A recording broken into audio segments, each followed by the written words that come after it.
Dalawang Pilipinong doktor na kabilang sa mga ligtas na nakatawid sa Rafah crossing border hindi uuwi ng Pilipinas. One of DBM na sinasabi na ang entitled lang sa overtime ay yung mga empleyado mismo ng isang ahensya o departamento. Hiling na overtime pay ng ilang guro na nagsilbi noong barangay at sangguniang kabataan elections hindi inaprubahan ng COMELEC. Sa ngayon, ayos naman ang basura ngayon. Hindi gaano makalat. Basurang nakolekta sa Manila South at North Cemetery umabot na sa 86 na truck. Alam naman kami ang newcomers, kami mga newbies. So malaking challenge talaga para sa amin. Hopefully, makakasabay naman kami sa kanila. We will give them a good fight. UNTV Cup Season 10 rookies na COMELEC at DFA magtutuos sa linggo sa first game.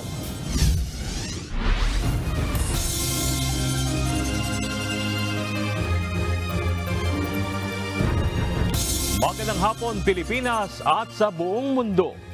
Una sa ating mga balita. Dalawang Pilipino ang kabilang sa mga unang nakatawid ng ligtas sa Gaza cross-border at nakarating ng Egypt.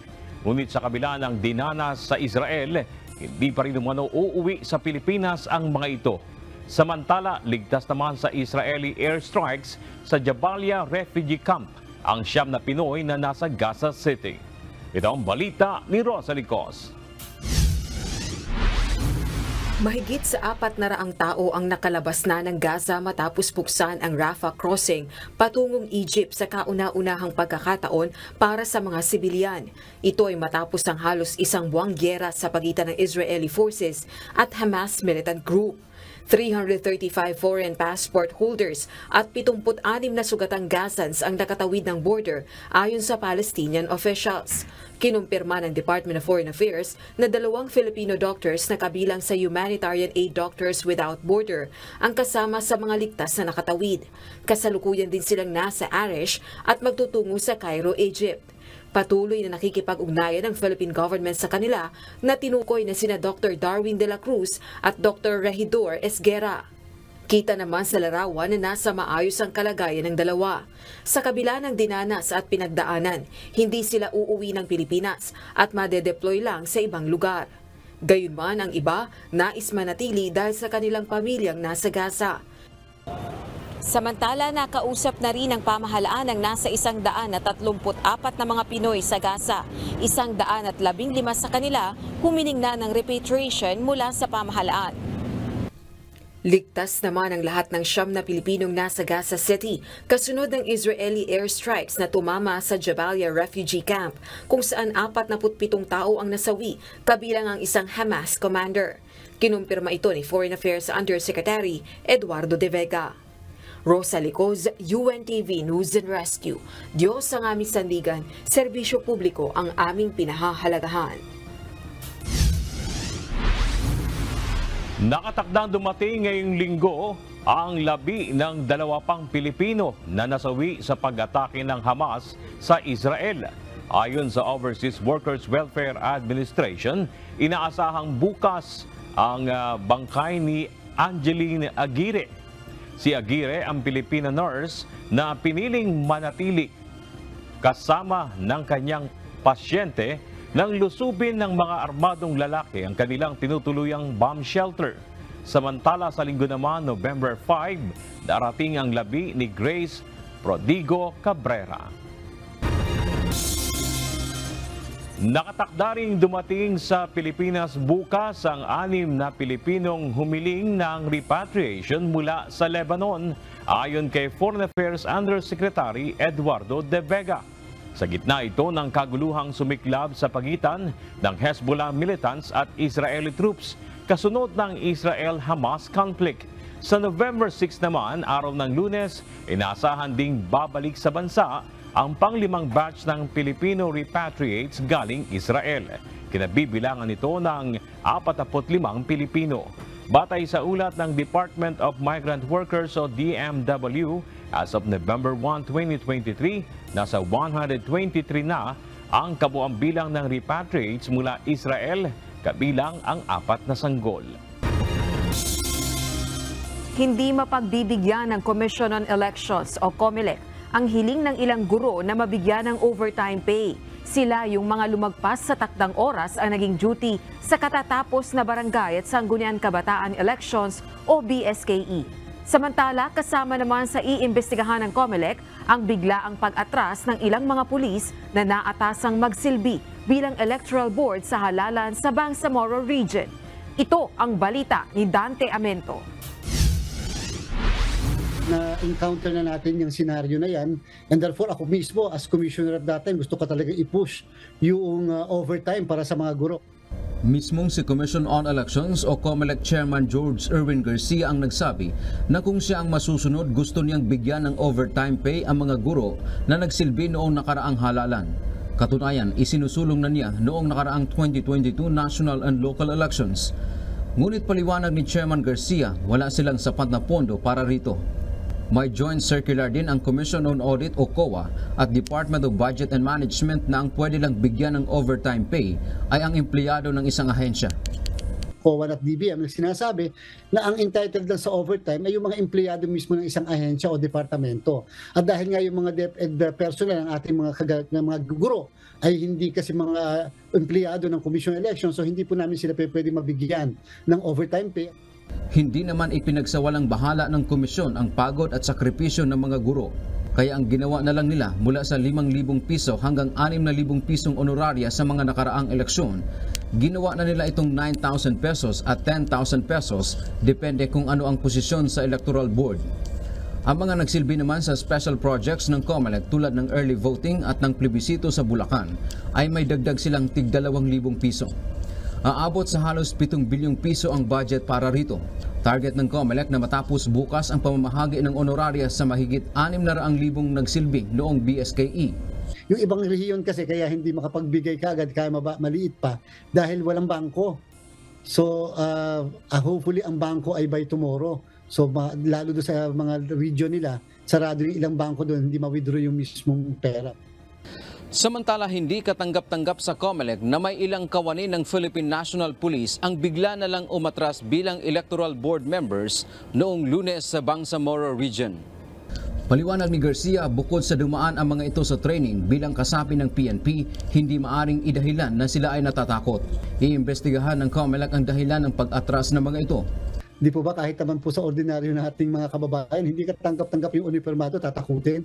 Hindi po ba? Kaya nga silang nilagay natin panghalinihin, pamalit. Dahil alam natin sila yung mga makikisig, sila yung mga matatapang, sila yung hindi pwedeng tatakot-takutin. Bukod sa posibleng kasong administratibo na isasampang mismo ng PNP, ay maghahain din ang COMELEC ng election offense kapag may matibay na batayan. Dante Amento, UNTV, News and Rescue. Diyos ang aming sandigan, serbisyo publiko ang aming pinahahalagahan. Nagpaalaala ang Commission on Elections o COMELEC sa lahat ng mga tumakbong kandidato sa Barangay at Sangguniang Kabataan Elections o BSKE na dapat baklasin ang kanilang mga campaign poster. Ayon sa poll body, may halos 1 linggo lang ang mga ito pagkatapos ng eleksyon para alisin ang election paraphernalia. Maaaring may implikasyon o epekto rin umano kapag hindi binaklas sa mga susunod na eleksyon kapag muli silang tumakbo. 5 araw pagkatapos ng ating botohan na dapat po matanggal na lahat ng election paraphernalia. Ako naman po naniniwala na yung po mga kandidato na talo man o nanalo ay susunod po naman sila. Kasi alam nila na may implikasyon ito yan sa mga susunod nila ng mga pagtakbo. Ang Metro Manila ang may pinakamapayapang barangay at sangguniang kabataan elections. Ayon kay Philippine National Police Spokesperson Police Colonel Jean Fajardo, kakaunti lamang ang naitalang election-related dito batay sa datos ng National Capital Region. Samantala, pinakamarami naman sa bahagi ng Bangsamoro Autonomous Region, Region 10 at Cordillera Administrative Region. As to the status of the case po, ma'am, ay 35 po dyan ay under investigation. 10 na po ang na-refer natin na sa prosecutor at yung iba naman po ay na-file na po mismo sa korte. Samantala, may 27 namang naitalang vote buying incidents mula sa Region 2 at Calabarzon. Sinabi ni Colonel Fajardo na ikukonsidera nila ang mga datos na ito para sa pagsasailalim sa kategorya sa susunod na halalan. This will be seriously considered po sa susunod po na eleksyon na maaaring mapasailalim po sila sa yellow category. So itong mga green na category po na ito na naitala natin sa current election period ay isasama po ito sa susunod na consideration para ma-upgrade po sila from green to yellow, at least to yellow category po.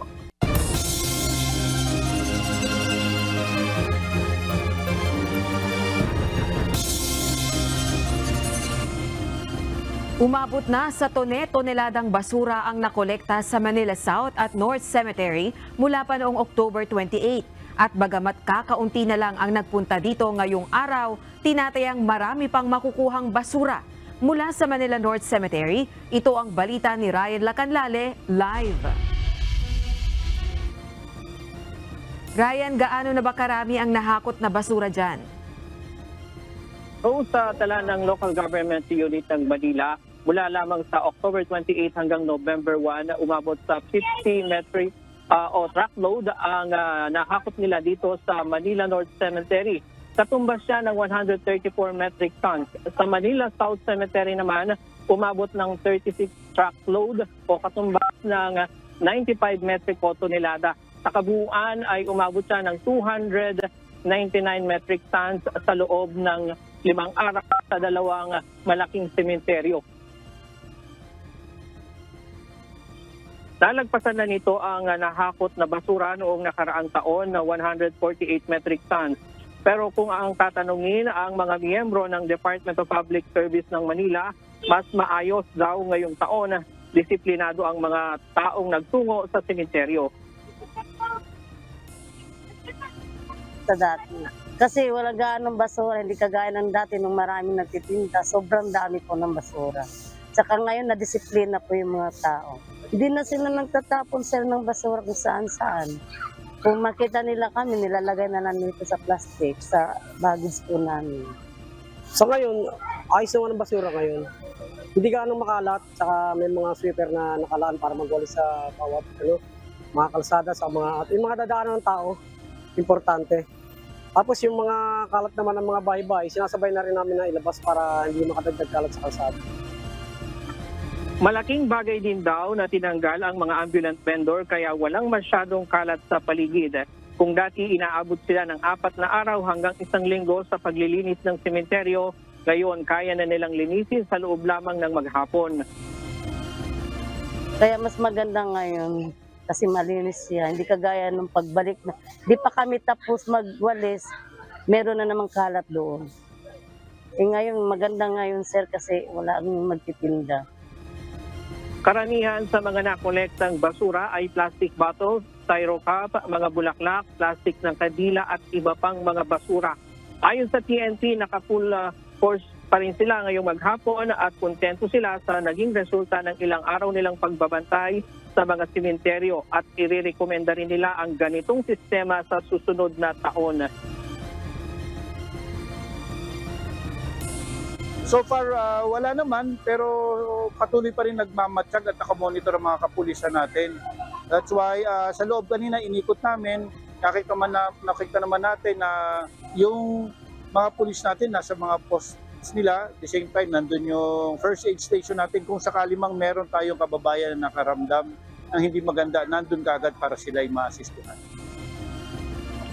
Rose, dito sa Manila North Cemetery, muli silang nag-extend ng kalahating oras. Umabot ng 5:30 bago isara itong gate. Pero kanina marami pa rin, hanggang ngayon marami pa rin mga kababayan tayo na nandoon sa gate na gustong makapasok pero hindi na sila pinayagan.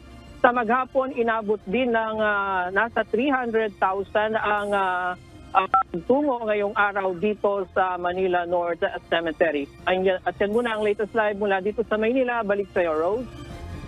O Ryan, kinakailangan bang magdagdag ng tauhan ng Department of Public Service upang makolekta ang kulang 300 metriko tonelada ng basura sa Manila North at South Cemeteries? Rose, sa ngayon, kaya na nila ito. Sabi nila hanggang naglilinis sila dito hanggang mamayang alas 8 ng gabi. Kasi inaagad nila yan, Rose, alos oras-oras yung mga DPS ay nagwawalis sila dito sa mga kalsada, yung mga nakikita ng ilang basura. Pero dahil nga wala namang masyadong kalat. Karamihan dito sa kalsada makikita mo kanina mga dahon-dahon lang at mga maliliit na plastic ng candy. Pero yung mga malalaking basura ay nandoon sa mga basurahan na itinatapon ng mga tao. Ito ay dahil na rin sa paalala, paulit-ulit na paalala ng Manila North Cemetery sa ating mga kababayan at doon sa mahigpit na seguridad dito. Kasi hindi na nga rin pinayagan yung mga ambulance vendor kaya walang masyadong kalat dito sa loob. Kahit yung mga papel, wala tayong masyadong nakita kanina. At sa ngayon, kaya naman daw nila, hindi na kailangan na magdagdag dahil naaagad naman nila yung mga basura raw. Last question na lang, Ryan. May effort ba sa pangasiwaan ng mga sementeryong ito na gumawa ng pagbubukod at pagre-recycle ng mga basurang nakolekta nila dahil napakaraming basura niyan at saan yan mapupunta? Sa ngayon, wala pang ganon na napag-uusapan dito sa pamunuan ng Manila North Cemetery. Pero susubukan natin na alamin yan sa pamunuan. Kanina hindi lang natin sila makita dahil medyo busy sila dahil nagro-roving sila bago magtapos itong araw na ito. Ay inahagilap natin sila, hindi natin mahagilap. Pero itatanong natin yan sa kanila sa mga kung papaano ang gagawin dito at kung meron bang plano ang pamunuan sa dami ng basura na ito na i-recycle yung ibang mga basura na ito. So, alright, maraming salamat Ryan Lacanlale, nag-ulat ng live mula sa Manila North Cemetery. Aabot na sa 40,000 ang mga bumisita sa Manila South Cemetery ngayong araw base sa datos bandang alas 4 ng hapon. Ayon sa assessment ng management nito, naging maayos naman ang sitwasyon at walang napaulat na untoward incident simula pa kahapon. Mayroon lamang ilang matatanda ang nakaranas ng pagkahilo pero nadala naman ang mga ito sa mga medical assistance booth para malapatan ng paunang lunas. Samantala, naging maayos din ang sitwasyon sa Loyola Memorial Park sa Marikina. Napanatili rin ang kalinisan sa lugar at mahigpit pa rin ang ginagawang pagbabantay ng mga pulis at security personnel ng City Hall at ng sementeryo. Mananatili ang Police Assistance Desk ng Philippine National Police sa matataong lugar gaya ng bus stations, airport at pier hanggang Lunes. Ayon kay PNP spokesperson Police Colonel Jean Fajardo, bagamat hanggang ngayong araw na lang ang full red alert ng pambansang pulisya, nasa heightened alert pa rin naman ang kanilang mga tauhan hanggang Linggo. Ma'am, bagamat ang mga regional directors naman po ay may discretion para i-maintain po yung kanilang full alert status at least hanggang weekend po kung saan inaasahan po natin na babalik naman sa kanilang probinsya at bakasyon yung mga kababayan natin na dito po sa Metropolis po nakatira at nagtatrabaho.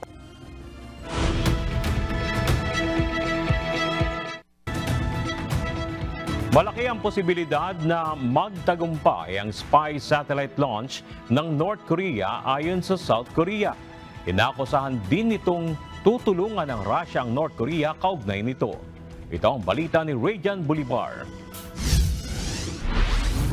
Nasa final stages na ng preparation ng North Korea para sa isasagawa nitong paglulunsad ng isang spy satellite. Ayon sa Yonhap News Agency, malaki ang posibilidad na magtagumpay na ang ikatlong pagtatangka ng Pyongyang batay sa intelligence service ng South Korea. 2 beses nang sinubukan ng North Korea na ilunsad ang kauna-unahan nitong reconnaissance satellite ngayong taon. Gayunman pumalya ito dahil sa malfunctions ng boosters ng satellite. Bahagi ito ng efforts ni North Korea Kim Jong-un na mapalakas ang military capabilities ng bansa. Kabilang na ang long-range ballistic missile submarines at hypersonic missiles. Samantala, nagpadala rin umano ng mahigit 10 shipments ng munition ng North Korea sa Russia upang magamit sa gera kontra Ukraine. Kabilang na ang mahigit 1 milyong artillery rounds ayon sa National Intelligence Service. Rejan Bolivar, UNTV News and Rescue. Diyos ang aming sandigan, serbisyo publiko ang aming pinahahalagahan. Pumayag ang China na pag-usapan nila ng Estados Unidos ang nuclear arms control. Kauna-unahang pagkakataon nito simula Obama administration. Pagkatapos ng pagbisita ni Chinese Foreign Minister Wang Yi sa Washington, ipinahayag ng Foreign Ministry na magsasagawa ng consultations sa arm control at non-proliferation ang dalawang bansa sa mga susunod na araw. Bukod dito, magkakaroon din ng talakayan kaugnay ng maritime affairs at iba pang issue. 43 warplanes at 7 naval vessels ang ipinadala ng China malapit sa Taiwan sa loob ng 24-hour period, ayon sa Taiwanese Defense Ministry. 37 sa Chinese aircrafts iniulat na tumawid sa median line ng Taiwan Strait sa pagitan ng mainland China at isla, ayon sa Taiwanese military. Kinukonsidera ng China ang Taiwan na bahagi ng teritoryo nito at regular na nagsasagawa ng military drills sa paligid ng self-ruled island. Maigting namang binabantayan ng Defense Ministry ng Taiwan ang sitwasyon, ini-activate ang land-based missile systems at nagpadala rin ng barko. Karaniwan na itong ginagawa ng Taiwan sa Chinese military activities nito malapit sa teritoryo.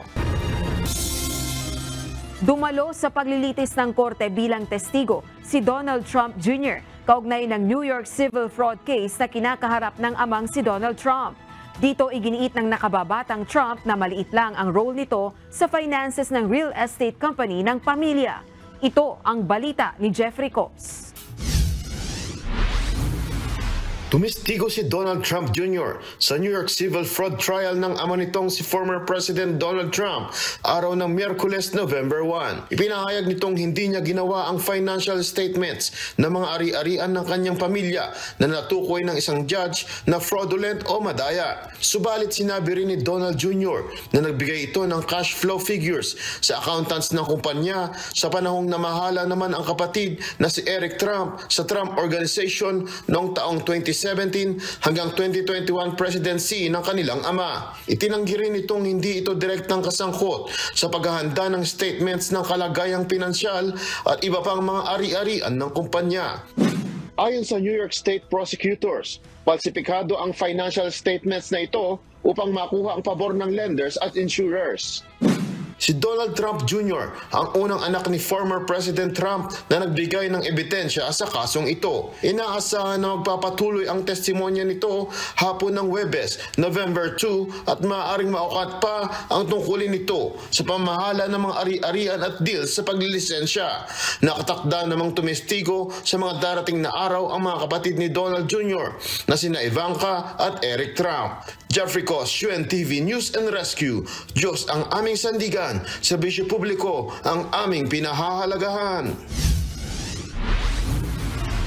Nanindigan ang Armed Forces of the Philippines na obligasyon ng sandatahang lakas ng Pilipinas ang pagsasagawa ng rotation at resupply mission sa ating mga sundalo na nagbabantay sa may West Philippine Sea.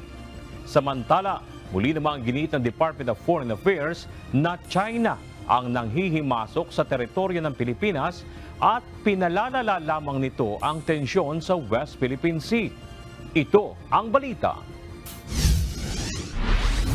Siguro ang dapat na itigil yung kanilang mga illegal na ginagawa sa loob ng ating maritime zone.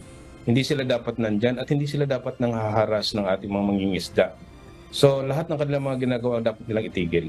China at hindi ang Pilipinas ang dapat na tumigil sa ginagawang panggugulo sa West Philippine Sea.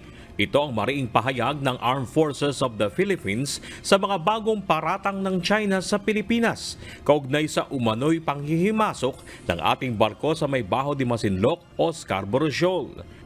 Ayon sa AFP, kamakailan lamang ay nagsagawa ng sovereign patrol ang BRP Conrado Yap sa lugar kung saan binuntutan ito ng isa sa mga barko ng China. Hindi naman nagpang-abot ang dalawang barko at walang anumang untoward incident ang nangyari. Subalit matapos ang pangyayari ay naglabas ng pahayag ang China kung saan inakusahan ng Pilipinas ng panghihimasok sa kanilang teritoryo. Sa kabila ng paulit-ulit na harassment at panggugulo sa West Philippine Sea, kabilang na ang makailang beses na pangaharang sa rotation at resupply mission ng Pilipinas, nanindigan ng sandatahang lakas ng Pilipinas na obligasyon nila ang pagsasagawa ng RORE mission sa may West Philippine Sea. Ito ang tugon ng AFP nang matanong kung bukas sila sa ideya sa pagsama ng ibang mga bansa sa RORE mission. It is for our country to make sure that we fulfill our responsibility being bestowed with the sovereign rights and jurisdiction to ensure that we are able to harvest or to benefit from the resources therein. We have to make sure that environmental protection program are being implemented, and at the same time, we also have to ensure the safety of those who navigate in that particular area. This is our obligation. Muling ginit ng AFP na may independent policy ang Pilipinas, kaya hindi tama na sabihing dinidiktahan lamang tayo ng ibang bansa kaugnay sa issue ng West Philippine Sea. Tayo po ay isang malayang bansa at mayroon tayong foreign policy na independente. So, malaking isang sa akin parang insulto yung sinasabi nila na dinidiktahan tayo ng ibang bansa sa ating ginagawa. Siguro nasasaktan lang sila dahil nalalaman ng maraming tao sa buong mundo kung ano ang mga kamalian na kanilang ginagawa. Samantala, sa isang pahayag na inilabas ng Department of Foreign Affairs, muling iginit nito na ang China ang siyang nanghihimasok sa teritoryo ng Pilipinas. Minsan pang nanindigan ng DFA na bahagi ng teritoryo ng Pilipinas ang Baho de Masinloc. Binigyan din rin nito na walang legal na basihan ang mga akusasyon ng China na nagpapalala lamang ng tensyon sa West Philippine Sea. Bernard Dadis, UNTV News and Rescue. Diyos ang aming sandigan, serbisyo publiko ang aming pinahahalagahan. Simula bukas ay inaasahang magde-deploy na ng nasa 1,500 personnel ang North Luzon Expressway at Subic-Clark-Tarlac Expressway o SCTEX dahil sa inaasahang volume ng mga sasakyang pabalik ng Maynila. Inaasahang hindi bababa sa 400,000 ang dadagsa sa Bukawi Toll Plaza na sentro ng bulto ng mabigat na trapiko pabalik ng Maynila. Mula sa Bukawi Toll Plaza, ito ang balita ni Nestor Torres, live. Nestor, ano ang sitwasyon ng daloy ng trapiko ngayon dyan sa Bukawi Toll Plaza? Ramdam na ba sa ngayon yung pagbigat ng trapiko sa NLEX? Yes, Bernard, nakamonitor ngayon ang pamunuan ng North Luzon Expressway sa posibleng pagbigat ng daloy ng trapiko nga dito sa SCTEX at NLEX. At nakararanas na rin nga ng trapiko, partikular dito sa Bukawi Toll Plaza.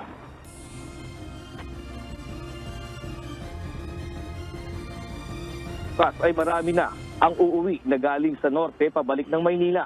Ayon kay NLEX Traffic Manager Robin Ignacio, ang talagang peak period o rush hour ay sa araw pa ng Sabado ng hapon hanggang Lunes ng umaga. Pero hindi pa rin nila inaalis ang posibilidad na marami pa rin ang mga uuwi bukas. Siguro mga Sabado ng hapon or gabi, baka meron na tayong mga kababayang babalik. Tapos yung Sunday afternoon at saka hanggang Monday early morning, yun yung ina-anticipate namin na dagsaan yung babalik. Bukas naman hanggang Lunes ay magde-deploy na rin ng 1,500 na NLEX personnel sa NLEX at SCTEX ang NLEX management para magbantay sa magiging lagay ng sitwasyon ng trapiko.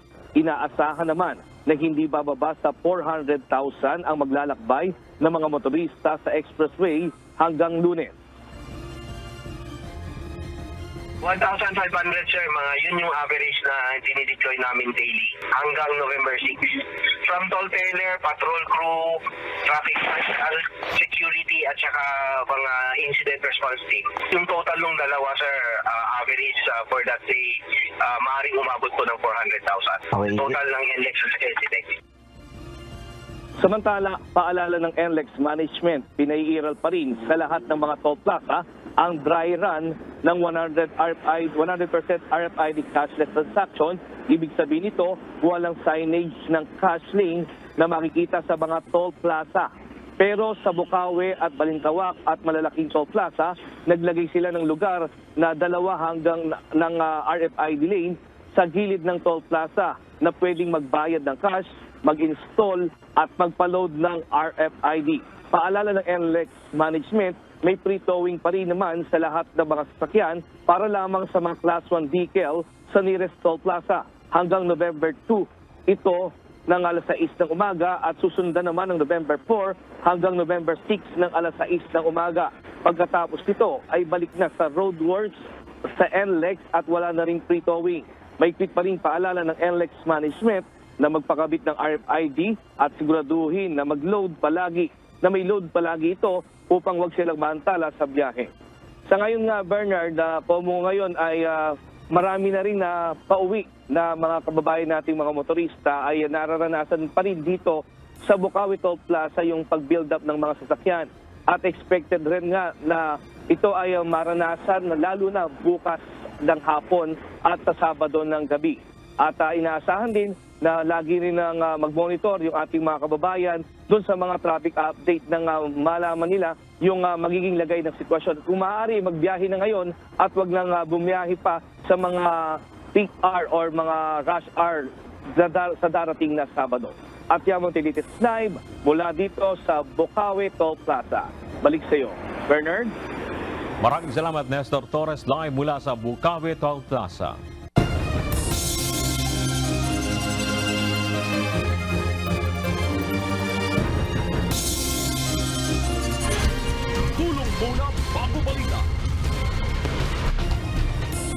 Patuloy na nakaalerto ang pwersa ng UNTV News and Rescue Teams mula Luzon, Visayas at Mindanao kaugnay ng mga aksidente at sakuna na maaaring mangyari ngayong long holiday. Iba't ibang insidente na ang nirespondihan ng UNTV Rescue Teams sa nakalipas na magdamag. Ito ang balita ni Joshua Antonio. Ang dami-daming tao dito. Alam mo, maraming tao. Bakit nagbibilis ka? Mahina nga daw siya. Mahina ka nga tapos bigla ka magkumarangkada. Hindi ka naman tumitingin. Naka-standby medic ang UNTV News and Rescue sa Centennial Garden, Santa Rosa, Laguna nang lumapit si Nanay Lorna Malabuyok, 60 anyos, kasama ang kanyang kapatid at pamangkin. Nagtamo si Nanay Lorna ng mga gasgas sa kanang binti, pamamaga ng kanang tuhod at kaliwang hinlalaki na agad namang nilapatan ng Pangunang Lunas ng UNTV News and Rescue Team. Ayon sa kanyang kapatid, nabangga ito ng isang umarangkadang van habang sila ay patawid sa loob ng sementeryo. Nakatigil nga ako kami sa right side. Nakatigil kami gan kasi nga hindi pang kami. Bigla siyang tumanong. Nakagip yung kapatid ko. Magkaatabi kami ganyan. Hindi na nakita ang nakabangga kay Nanay Lorna at hindi rin ito naipaalam sa otoridad. Opo, nakausap po for a moment kasi traffic din. Nasa sasakyan siya. Sabi namin, bumaba siya. Sumunod. Pero actually wala siya. So hindi na rin namin nakita pa. Matapos mabigyan ng Pangunang Lunas ay hindi na nagpadala sa ospital ang biktima. Sa Santa Rosa, Laguna, tinulungan din ng UNTV Rescue ang isang lalaki na kinilalang si Anthony Salcedo, 17 years old. Habang nasa Centennial Garden ay bigla itong nakaramdam ng pagkahilo, pagsusuka at panlalamig na kaagad naasistihan ng rescue team. Isang dalagita naman na si Sara Jimenez, 18 anyos, ang nirespondihan ng UNTV Rescue. Nagtamo ito ng abrasion sa harapan ng kanang binti. Hirap din itong may galaw ang kanang paa at hirap makalakad. Ayon sa kanyang kasama ay nakita niya itong nadulas habang naglalakad sila sa sidewalk dahil sa butas sa daan. May butas siyang maluwag sa hilip. Kasi bigla po siyang nabinas. Usot ng direksyon ka lahat ng iba. Pagtapos ng pagkakangat namin, hindi na mailakad ng mga stop. Agad namang nilapatan ng Pangunang Lunas ng rescue team si Sara at inindorso sa CDRRMO ng Santa Rosa, Laguna. Sa Tacloban City, habang naka-standby medic ang UNTV News and Rescue Team Leyte sa Basper Public Cemetery sa Tacloban City, nakatanggap ng tawag ang grupo sa radyo na may kailangan ng tulong at agad na pinuntahan ng team sa Barangay 94 Tigbao, Tacloban City. Isang babae ang nadapa at nagtamo ng gasgas sa kanang kamay, kaliwang tuhod at pamamaga ng bahaging kaliwa ng noo. Nadatnan naman ng grupo ang biktima na nakaupo na sa gilid ng kalsada at iniinda ang bandang itaas ng kilay na namamaga. Galing ito sa palengke at naghihintay sana ng masasakyan nang hindi niya makita ang bato na dahilan ng pagkadapa nito. Matapos bigyan ng first aid ay tumanggi na ito magpadala pa sa hospital. At sa Cagayan de Oro City, tinulungan din ng UNTV News and Rescue ang isang lalaki na kinilalang si Lorenzo Rosales na lumapit sa medic station ng UNTV sa Golden Haven Memorial Park, Bulwa, Macapagal Drive. Nagtamo ito ng gasgas sa kanan at kaliwang kamay. Matapos mabigyan ng first aid ay tumanggi na ito magpadala pa sa hospital. Joshua Antonio, UNTV News and Rescue. Diyos ang aming sandigan, serbisyo publiko ang aming pinahahalagahan. Masigla ngayon ang turismo sa La Union dahil sa pagdagsa ng mga bakasyonista. Pinagandaan na rin dito ang isa sa pinakamalaking surfing event ng taon. Ito ang balita ni Grace Flores. Actually, napili namin to kasi dahil sa nauuso yung panood na sa mga TikTok na social media. So, magandang vacation place itong LU kasi nga siyempre may surfing, tapos masarap din ang food dito. And also, siyempre, tipid din dito, hindi ka masyadong mapapagastos. Kaya okay na okay ang La Union. Turismo ang pangunahing nakikinabang kapag may long holiday o mahabang bakasyon sa bansa. Sa dami ng mga maaaring dayuhin sa Pilipinas, hindi ka mauubusan ng pupuntahan. Isa sa sikat ngayong dayuhin ang La Union. Ito ang tinaguriang Surfing Capital of the North. Ang grupo ni Vian del Rosario sa halip na makipagsiksikan sa Baguio, dito sa beach ang diretso ngayong long holiday para mag-relax at mag-unwind kasama ang barkada. Malapit siya sa Manila, ilang hours lang na drive, unlike sa ibang lugar na by plane. So dito kasi halos lahat nandito rin and chill, yung vibe medyo relax lang talaga. So medyo malayo ka sa toxic sa Manila dito makakapagpahinga ka Buhay na buhay rin ang mga negosyo dito mula sa mga nag-aalok ng accommodations, nagpapaarkila ng surfing gear, instructors, pagkain at iba pa. Kasi ako first time ko pong mag-attend ng undas na wala sa bahay. First time ko magstay dito sa business namin. So, nagulat ako, marami palang tao na pumupunta pa rin talaga. So, parang good thing yun sa atin. Oo. Is it a good thing? Yes po, very good po. Kasi nag-start po kami nung October 27 hanggang ngayon. Okay po yung pasok ng tao. As in, doon namin na-figure out na maganda pala talagang mag-business dito sa La Union. Ayon sa surfing instructor na si Larry Bilango, marami silang kliyente nitong nagdaang mga araw. Sa isang araw, nasa 4 hanggang 5 individual ang nagpapaturo sa kanila ng surfing at sinisingil nila ito ng 300 pesos kada tao sa bawat isang oras. Bagamat delikado at nakakapagod ang pagtuturo ng surfing, kailangan nilang gawin ito para kumita. Delikado rin po talaga na pag minsan kasi hindi mo alam na yung alon biglang lalaki, tapos yung tinuturuan mo di marunong lumangoy, ganun. So sobrang delikado talaga. Sa tala ng San Juan Tourism Office, mula sa National Capital Region ang pinakamaraming bilang ng mga bumibisita rito. Samantala, inaasahan pa ang pagdagsa ng mga turista dahil sa nalalapit na 3 araw na selebrasyon ng surfing break sa naturang lugar na mag-uumpisa bukas, November 3. Grace Flores, UNTV News and Rescue. Diyos ang aming sandigan, serbisyo publiko ang aming pinahahalagahan. Hindi pa rin nakikita ang lalaking tumalon umano sa karagatang sakop ng Monreal, Isla ng Ticao. Isang barko naman ang nasunog kanina habang nakahimpil sa Castilla, Sorsogon. Ito ang balita ni Jerry Galicia. As far as report is concerned, may konti yatang problema yung lalaki. Tumalon daw doon sa galing sa Don Eduardo Nagpapatuloy ang pakikipag-ugnayan ng Philippine Coast Guard Masbate sa Philippine National Police at Municipal Disaster Risk Reduction Management Office para sa paghahanap sa lalaking tumalon mula sa isang barko kahapon. Batay sa initial report ng PCG Masbate, dakong alas 2 ng hapon kahapon nang umalis ang sasakyang pandagat sa Masbate City Port at patungong Piodoron Port sa Albay. Habang bumabagtas ang roll-on roll-off vessel na Don Eduardo ng Santa Clara Shipping Lines, sa karagatan ng Monreal tumalon ang 29 anyos na pasahero. Sinasabing may problema ito sa pamilya. Kinorder na namin sa Coast Guard San Jacinto, which is sila yung Coast Guard doon sa Ticao Island, sila yung pinakamalapit. As far as report is concerned kasi nalaglag doon malapit sa San Miguel, which is bandang Monreal. As far as yung CCTV ng Don Eduardo. Paalala ng Philippine Coast Guard o PCG Masbate sa ating mga manakay na maging mapagmatsyag at mapagbantay dahil nasa atin din pagiging safety sa pagbiyahe o paglalayag sa karagatan. Nakikipag-ugnayan ng PCG sa mga local fishermen at mga residente sa coastal barangay sakop ng Monreal kung may mamataan o impormasyon kung nasaan ang biktima ay agad pagbigay alam sa Coast Guard. Yung ngayon, search and rescue namin is tuloy-tuloy. So, kung hindi man, kami nakapag-shoot out na rin kami ng mga message sa mga fishermen and other localities na if decided yung nawawalang tumalon na ito is i-report din nila sa nearest Coast Guard officer.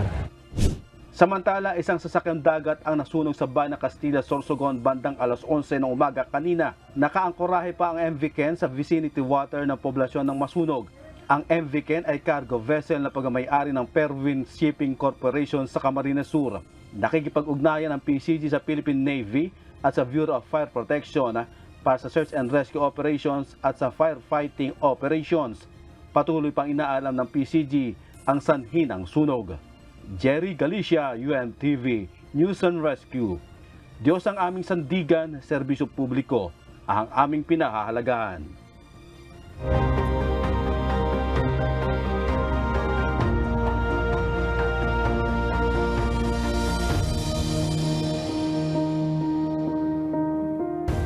Ginawara ng pagkilala ng Bureau of Jail Management and Penology Plaridel Chapter sa Bulacan ang nagawang pangangaral at public services ng Members Church of God International sa mga person deprived of liberty o PDLs. Hindi lamang material na pangailangan ng mga PDL ang naibibigay, kundi nagbubunga din ito ng espiritual na paglago sa mga kababayan nating nasa piitan ng mga tao. Ito ang balita ni Nestor Torres. Matinding kalungkutan at kahirapan ang malayo ng matagal sa piling ng mga mahal sa buhay. Ito ang damdamin ng 60 persons of deprived of liberty o PDLs na nakapiit sa jail facility ng Bureau of Jail Management and Penology o BJMP sa Plaridel, Bulacan para maibsan ang bigat at suliranin sa buhay ng mga PDL. Sa tulong at awa ng Diyos, nabiyayaan sila ng Members Church of God International ng pagkakataon na maturuan ng aral na salita ng Diyos. Para sa akin po, malaki po yung pagbabago po para po sa sarili ko. Kasi sa kanya ko po tinutuon yung mga hindi ko po nagagawa sa labas. Ito po ako nabibigyan ng oras upang makinig sa mga salita ng Diyos. Mas lalo ko pong nilalapit yung sarili ko sa kanya para po maituwid yung mga pagkakamali kong nagawa. Bukod sa pakikinig ng mga salita ng Diyos, malaking tulong din sa mga PDL ang libreng pagkain na natatanggap nila sa MCGI at gamit kabilang na ang ibinigay na projector. Dami po silang nagiging lalo sa akin na nababago ko po yung sarili ko. Dahil po sa MCGI, pakikinig po salita ng Diyos. Dahil po kami natatanggap, halos lahat po ng nakakulong dito ay nakatanggap po ng pagkain sa MCGI. Bilang pagkilala naman sa nagawa at naging kontribusyon ng MCGI, nagbigay ng Certificate of Appreciation ang BJMP Plaridel sa serbisyo publiko na inihatid nito sa taong bayan at PDLs. Ang mga PDL natin ay bumabait dahil sa mga binabahagi ng ating mga kapatid sa GGI. Natututo sila sa salita ng Diyos at nakikita naman namin na sinasabuhay nila. Kapurihan at karangalan naman para sa Diyos ang masasabi ng MCGI. Sa awat tulong niya, magtutuloy-tuloy ang adikain ng kapatiran na makagawa ng mabuti.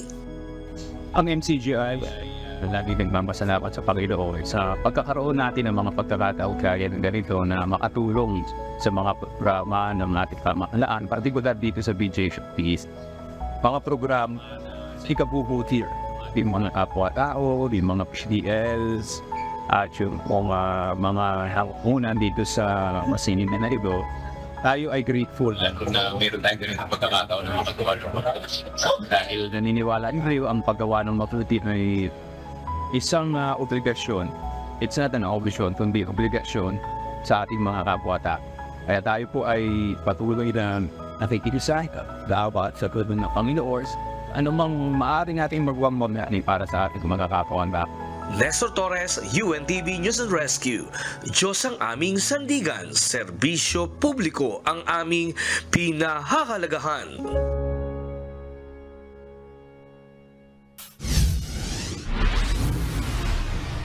Kung bakasyon para sa iba ang ilang araw na holiday, magandang pagkakataon naman ito para sa ilan na kumita.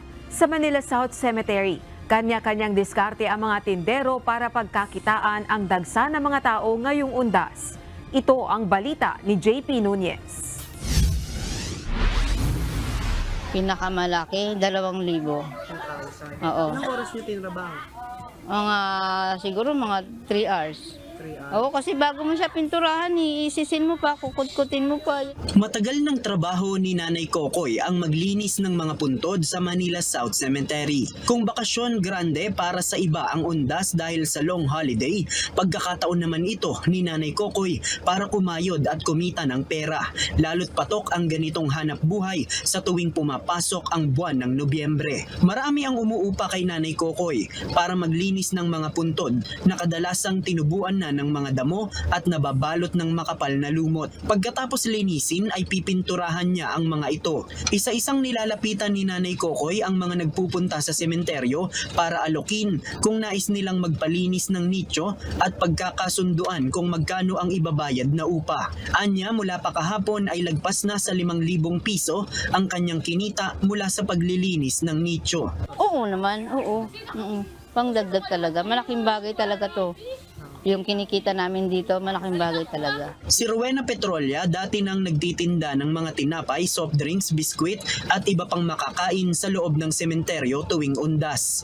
At para makadagdag sa kanyang kita, sinubukan niya ngayon na mag-alok ng mobile cash transfer kung saan naniningil siya ng 5 piso sa kada 100 pesos na cash transfer. Karamihan anya sa mga nagpapapalit ng cash ay yung mga nangangailangan ng barya para sa pamasahe o kaya ay magbabayad ng upa sa mga tagalinis ng nicho at puntod. Simula kahapon, lagpas na sa 500 pesos ang kanyang kinita na makakatulong na rin anya sa kanilang gastusin. Ngayon lang kami niyang gumawa. Hindi naman kami gumagawa ng ganyan eh. Titignan namin kung maganda yung pasok. Di kung maganda yung pasok, susunod ulit. Si Caroline Dicang naman, fruit shake ang gimmick para pamatid-uhaw ng mga taong nagpupunta sa Manila South Cemetery. Pero di gaya ng iba na kumita na ng malaki mula pa kahapon, si Caroline hindi pa halos nababawi ang kanyang naipuhunan dahil sa matumal na benta. Wala pa po. Hindi pa po nga nasabi na sa kalahati, hindi pa nabawi namin. 1/4 pa lang po yata nakita namin dito. Noong last year, nakatinda po kami dito. Yung hindi pa nag-pandemic, maganda yung income namin. Pati yung sa chic namin, bumibinta kami sa isang araw ng 500 na baso. Ngayon po, hindi po nga kami makabinta ng 50. Tumal talaga.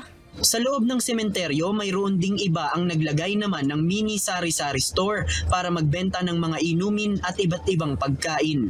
Ayon sa pamunuan ng Manila South Cemetery, bawal talagang magbenta sa loob ng sementeryo. Pero may ilang mga nakatira sa mismong sementeryo ang pinayagan na makapagtinda para naman kumita sila kahit papaano. Ang iba namang nagtinda binigyan ng pahintulot ng lokal na pamahalaan para makapwesto sa labas ng Manila South Cemetery.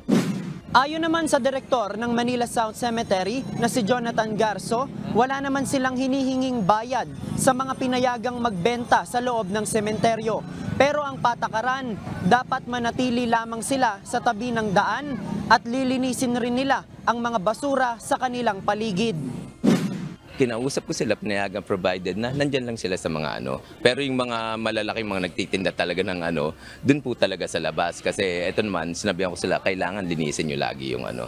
Minimal lang naman kasi siguro makikita nyo iilan-ilan lang. So parang tulong ko na rin sa mga ano natin dito. Kasi tinatawag ko yun sila as partners eh. Partners sa pagpapanatili ng kalinisan dito. JP Nunez, UNTV, News and Rescue. Diyos ang aming sandigan, serbisyo publiko ang aming pinahahalagahan.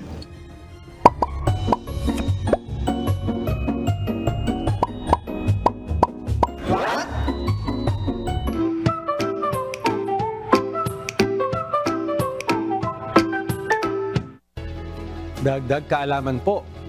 Kapag may sipon, di ba, madalas tayong bumabahing. At minsan, nakakahiya kapag lagi po natin yan nagagawa. Kaya tanong ng iba, pwede bang pigilin na lang ang pagbahing? Ops, teka lang ha. Hindi po healthy yan at delikado pa nga. Ang pag-ubo o pagbahing ay natural po na paraan ng katawan para alisin yung mga irritants tulad po ng alikabok, mikrobyo o anumang bagay na nagiging sanhi ng pagkairita po ng ating ilong o lalamunan. Ang pagpigil sa pagbahing ay maaring magdulot ng mga potensyal na problema o komplikasyon tulad ng pagsakit ng ulo. Yung pagsabog po ng hangin mula sa pag-ubo o pagbahing ay may malakas po na presyon. Kapag pinigilan, maaari po magdulot ng pagsakit o pamamaga sa ulo at kahit sa utak. Isa pa, pinsala po sa tenga. Maaring magdulot ng tensyon o pinsala sa mga tenga dahil sa pag-angat ng presyon sa loob po nito. May mga pagkakataon na ang pagpigil ng pagbahing o yung sneeze ay maaring magdulot ng pagsabog ng dugo sa ilong, sa ibang bahagi ng katawan o sa mata.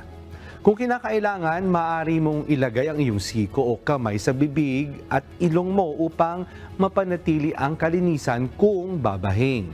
Gayunpaman, kung ikaw ay nagkakaroon ng problema sa pag-ubo o pagbahing o kung ito ay sobra-sobra nang nangyayari, maaari na po kayong magkonsulta sa isang doktor. Sana po may natutuhan kayo at laging tatandaan, mapalad ang tao na nakakasumpong ng karunungan at ang tao na nagtatamo ng kaunawaan.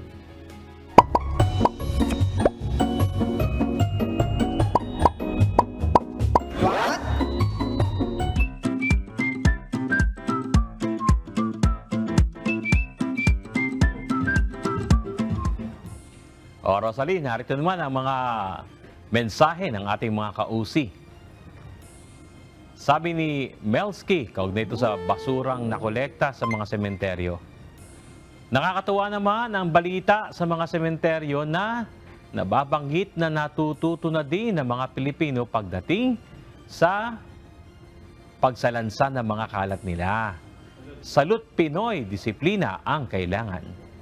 Yan. At syempre, hindi rin po natin makakalimutan na i-shout out yung ating mga kausi ngayong gabi na sina Ruben Jr. Borge, Dominador Valencia at Michael Solano. Shout out at magandang gabi po kay Fermin Danieles, Mamerto Costuna at Nature. Yan. Tama ba? Nature? Nature. Nature. Yun yung kanyang screen name. Siya nga pala Bernard, sa ating mga kasangbahay, ingat po kayo sa pagbiyahe dahil yung iba magbabalikan na sa Metro Manila, yung iba sa probinsya dahil matatapos na ang long holiday. Sabi nga nila, Ate Rose, ay huwag isagad yung pag-enjoy. Alam mo, nagpakapagod, nagpakapuyat, lalo na kung magdadrive, magtila ng lakas pag magdadrive. Siyempre, bukod sa lakas, magtira rin ng maraming, hindi pala magtira, magbaon ng maraming pasensya. Oo, tama yun dahil saan mo na yan. Kung mo magkakaroon ng mahabang biyahe, traffic, gitgitan, wag lang saan sasabing mainit na panahon. Alam mo naman, pag mainit ang panahon, mainit ang ulo ng iba. Yun nga. At wag kang kamote rider, sabi nila. Ano ba yung kamote rider? Baldo, ito, rider to Ang ating ano. Huwag kang pasigsag-sigsag. Ba't daw kamote? Pasigsag. Yan ba yung biglang sulpot na lang? Out of nowhere? Ay, kamote, wag daw pasaway. Ayan. Bigayan sa kalsada. At syempre, wag po natin kakalimutan yung lagi magtatagubilin. Bago tayo umalis, saan man tayo patungo, lalo na kung ikaw mismo ang magmamaneho. Tama. Narito naman po ang salita ng Diyos na ating sandigan. Mula sa aklat ng Kawikaan 22:8 na nagsasabi, siyang naghahasik ng kasamaan ay aani ng kapahamakan, at ang pamalo ng kanyang puot ay maglilikat.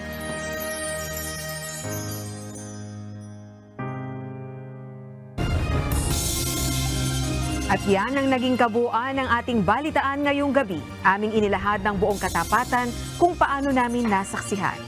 Kayo makapagtitiwala ng aming nakita at narinig ang aming ibinabalita. At dito sa UNTV, Diyos ang aming sandigan. Serbisyo publiko ang aming pinahalagahan. Magandang gabi.